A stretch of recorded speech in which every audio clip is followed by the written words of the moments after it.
What if I told you there's a war raging in Nigeria, deadlier than Boko Haram, but almost no one outside the country is talking about it? Since 2011, Nigeria's northwest has been gripped by a wave of chaos and bloodshed. Armed bandit groups in states like Zamfara, Katsina, and Kaduna have quietly unleashed a reign of terror.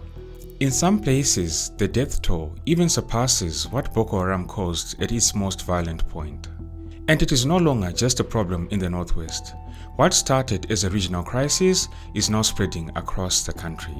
These so-called bandits are not just petty criminals. They are organized networks made up of dozens of gangs. Some have just a handful of fighters, others have over 1,000. Their crimes include kidnapping school children, raiding gold mines, extorting villagers, and wiping out entire communities. This is the story of Nigeria's hidden war, the banditry crisis steering through the heart of Africa's most populous nation.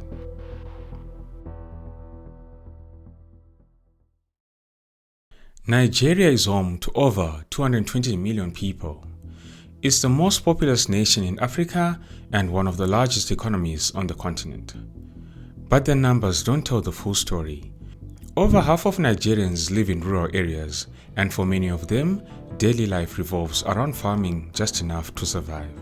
It is estimated that around 136 million Nigerians live below the poverty line of $2.15 a day. In these conditions of desperation, banditry has found fertile ground in Nigeria. But banditry isn't new in Nigeria. It has deep roots going back over a century. For generations, small groups of cattle rustlers raided northern villages. Their targets were livestock, grain, and food. For decades, disputes between farmers and herders were settled locally. Communities had traditional systems in place to resolve conflicts over land and grazing routes, often through dialogue, elders, and mutual understanding. In many of these rural areas, Hausa farmers and Fulani herders lived side by side. They traded, cooperated, and sometimes even intermarried. Peace wasn't perfect, but there was balance. Unfortunately, government land policies started changing. Land that was once open for grazing was sold or rented out to farmers. As grazing paths disappeared, herders began clashing with farmers over access. Then climate change kicked in. The rains became unpredictable, water sources dried up, farmland shrank, and with Nigeria's population booming, the pressures on land and resources exploded.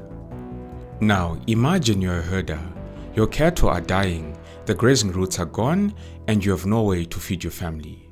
Or you're a farmer, and desperate herders are driving their animals through your crops.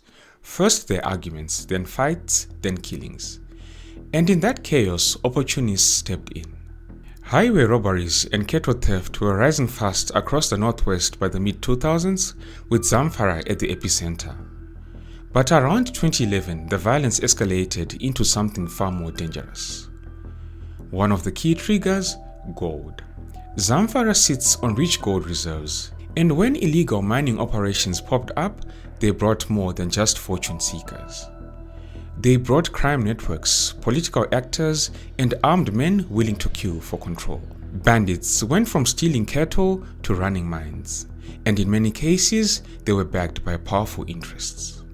Some of these illegal miners had international connections. They smuggled gold through neighboring countries to places like Dubai and China.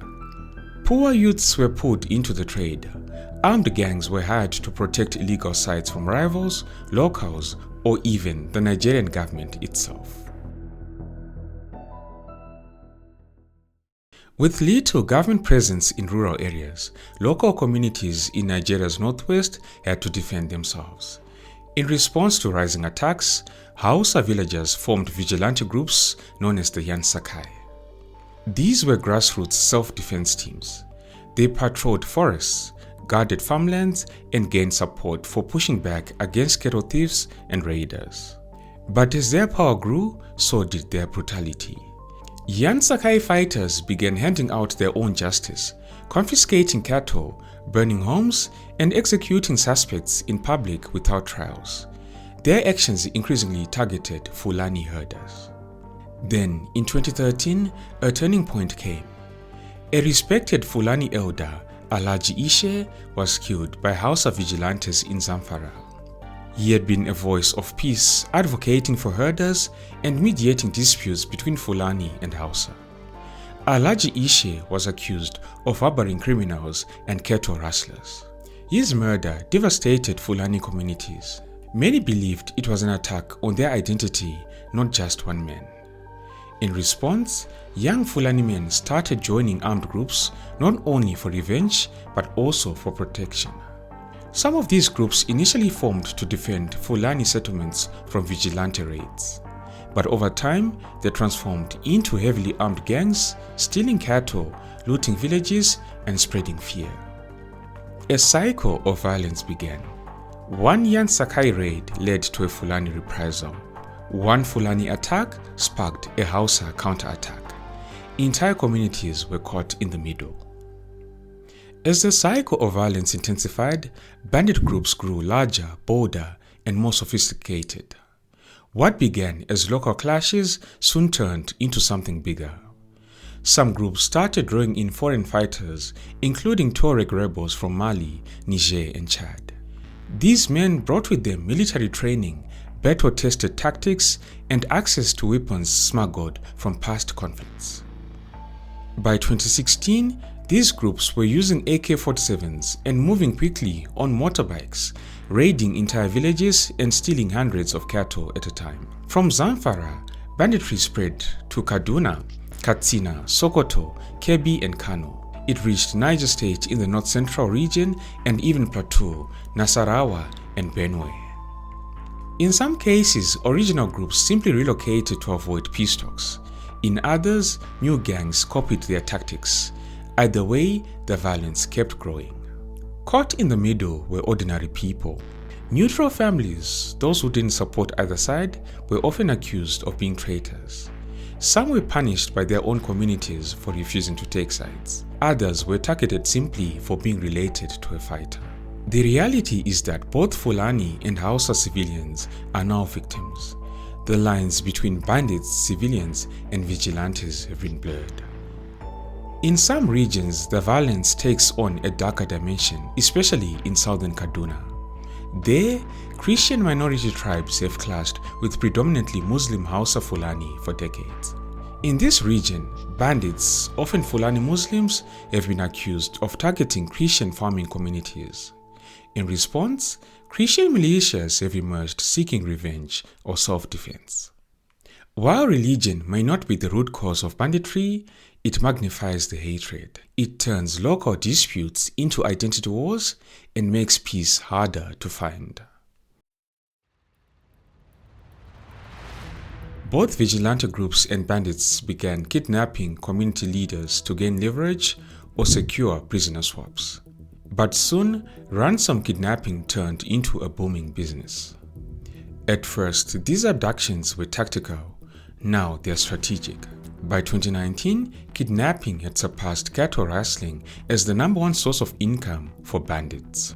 Bandit groups realized something: hostages were more profitable than stolen cows. A single successful ransom could bring in millions of naira. And the targets were everywhere: school children, farmers, market traders, travelers, and even local politicians. As ransom profits soared, banditry evolved, not just in tactics, but in scale. More groups emerged, more fighters joined, and the structure of violence changed. Today, bandits in Nigeria operate under a decentralized network. There's no single command, no shared ideology, and no unified leadership. Estimates suggest there may be up to 30,000 fighters spread across dozens of gangs.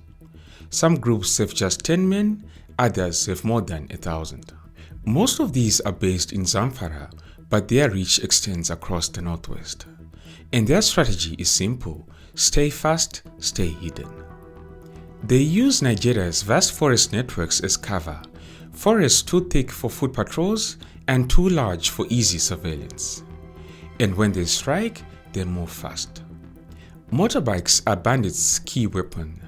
They are cheap, fast, and unregistered. Some raids involve as many as 200 bikes, each carrying 2 gunmen and sometimes a hostage.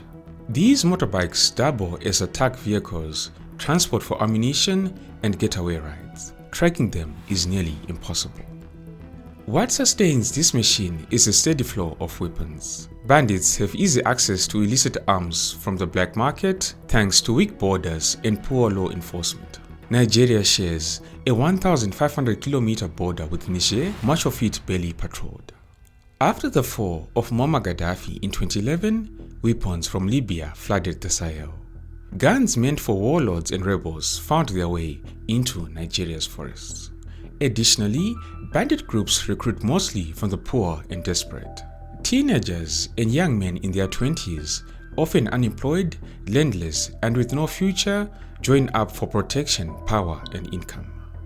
At the top of the hierarchy are warlords, men who run gangs, control weapons, and make deals. They join for wealth and influence. At the bottom are foot soldiers, the ones who do the dirty work. They kidnap, rustle cattle, and commit various acts of violence. The roots of this crisis run deep. Nigeria's northwest contains 5 of the 10 poorest states in the country. These same states score lowest in revenue, infrastructure, literacy, and security. A weak economy, rising population, and failing governance have created the perfect conditions for a violent underclass to emerge. Now, let's talk about the numbers. Since 2010, an estimated 13,400 people have been killed due to banditry. This is according to data from the ACLED. And that's just the official count. The real number could be far higher. In the 5 years between 2019 and early 2024, over 9,500 people were kidnapped in the Northwest. That's 62% of all reported abduction cases in Nigeria. And remember, many of these crimes go unreported. Survivors stay silent out of fear. Journalists can't even reach certain regions. Even local governments don't always keep track. Zamfara state alone has seen more than 3 billion naira paid in ransom. That's money drained not just from government coffers, but from families who sell land or go into debt just to get their loved ones back. The violence has created a humanitarian crisis. More than 25,000 children in Zamfara state alone have been orphaned. Across the Northwest, over 200,000 people have been displaced. For those who stay, life means constant fear. Schools are attacked, kidnappings are common. All of this is the ripple effect of unchecked violence. The longer banditry continues, the more fragile local economies become. As banditry has spiraled out of control, spreading across states, overwhelming communities, and even targeting soldiers, the Nigerian government has been forced to act. For instance, in November 2021, the Nigerian government formally designated bandit groups as terrorists. This move allowed security forces to target the bandits under the Terrorism Prevention Act, increasing penalties not just for gunmen but also for their collaborators, including anyone supplying fuel, food, or weapons. But declaring a group as terrorists and defeating them are two very different things. Since that declaration, the government has tried a mix of strategies, from military crackdowns to local peace deals, all with mixed results. In 2021 and 2022, the government launched a major security operation. This included coordinated air raids on forest hideouts, shutting down telecom networks across parts of Zamfara, Katsina, and Sokoto, and restricting fuel and motorcycle movement to choke the bandits' logistics. But the bandits adapted. They moved deeper into the forests, shifted to smaller raids, and spread into new territories. Local governments tried negotiating with bandits, offering amnesty, cash, or promises of reintegration. But most peace deals collapsed. In May 2024, Nigeria's Minister of Defense, Muhammad Badaru, announced a significant breakthrough. He reported that the military had killed around 9,300 bandits and terrorists, arrested over 7,000 suspects, and recovered nearly 5,000 firearms, along with 84,000 rounds of ammunition. These numbers suggest progress, but many experts argue that Nigeria's overstretched military remains under-resourced and overwhelmed. Troops are simultaneously deployed against Boko Haram in the northeast, separatist movements in the southeast, and farmer-herder clashes in the central region. What's clear is that the Nigerian state is fighting multiple wars at once with limited resources, low morale, and inconsistent policy execution. As of June 2025, Nigeria's banditry crisis has crossed a terrifying threshold. No longer confined to the northwest, the violence surged into the country's middle belt. On June 13 and 14, armed men unleashed one of the deadliest attacks in recent memory in Yelwata, a town in BENUE state. Unprecedented and unprovoked, that's how locals describe the brutal onslaught that has left Yelwata reeling. For at least 4 hours last Friday, gunmen laid siege to this village, shooting, hacking, and setting corpses ablaze. They came well prepared, shooting anyone in sight.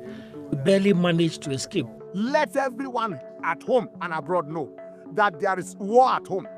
There is war, there is genocide going on in Benue State and in Nigeria. This is genocide to people who are not fighting, people who are just earning their life from their peasant family.